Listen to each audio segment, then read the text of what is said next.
waiting kami. May basura sa unahan. Kailangan namin bago mag-eat makarating na sa ospital para sa examen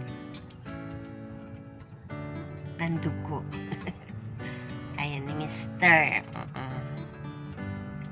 Pero 7:30 na nga yan. Eh, ayan. Ayan yung basura sa unahan. Hindi kami makadiretso pero voice over ko na lang ito pala. Ayan, nakaliko na.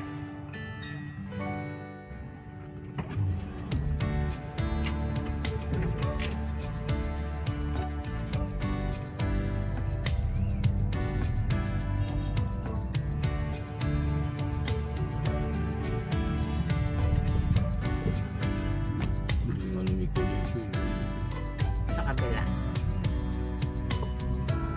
Kitabi ka naman po, ate. Huwag ka po sa gitna dumaan.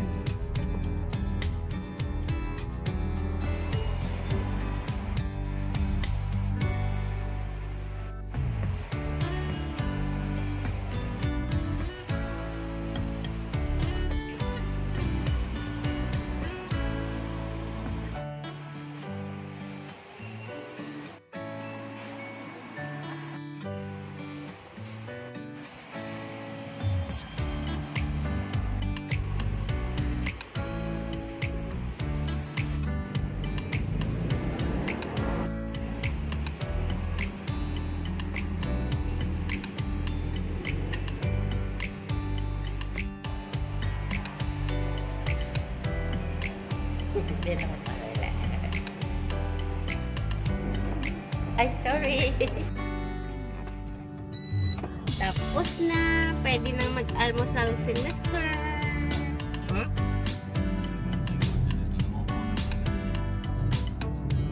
Alam mo ang gagawin? Ito mo yung order na dyan mga guide.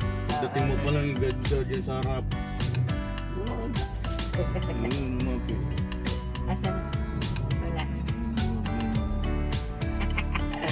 Wala. Yung guardia dito hindi malang nag-guide sa amin. Yung dating guard dito, pag nakitang parating ka at paalis, talagang i-guide ka. Yung guardia kasi ngayon bago, kaya ayun.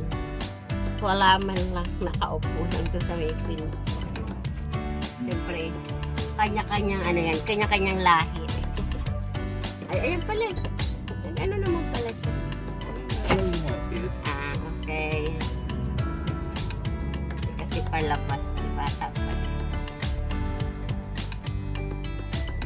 Ay, ang songit. Ang pagsisipon yung daan. Ay, kaya pala pagpapasok na ako, hindi siya nakatingin. Tapos ako na lang sabi, papasok ha. Tapos umano lang siya. Mga ganun. Ay, good morning mga ganun. Sila ang ano dyan eh. Hindi naman.